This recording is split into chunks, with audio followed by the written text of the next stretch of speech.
So now we will learn how to navigate.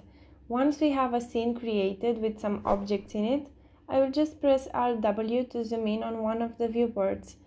Now your video card is also running more easily since you only have one scene on your screen.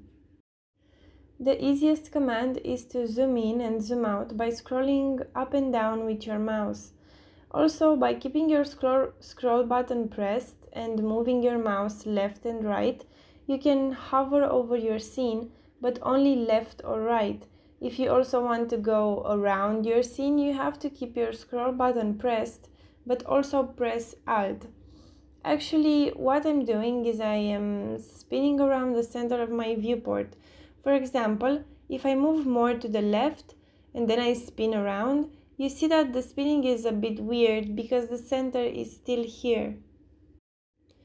Now my scene is so far away. So to bring it back without me having to just move all around to fix it, I will just press Z and it will center my scene. But of course, you will have to have everything unselected before doing that. Although, if I have an object selected and press Z, it will center my scene on this cone, for example. I will create more big objects to show you why this is useful.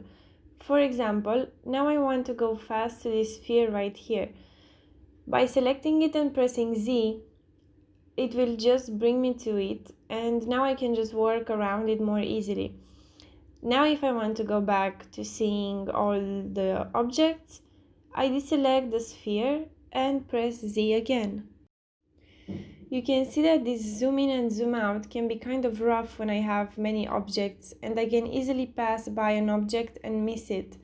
That's why we can use this key combination, Ctrl Alt plus mouse scroll up and down.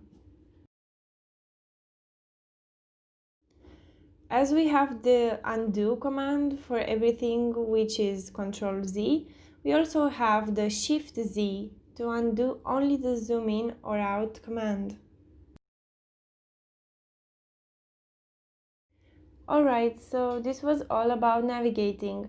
I recommend you to do a scene by yourself and just play around with all the moves so you can get used to it. Also, check us out on Instagram and Facebook for the latest updates on what we're gonna do next.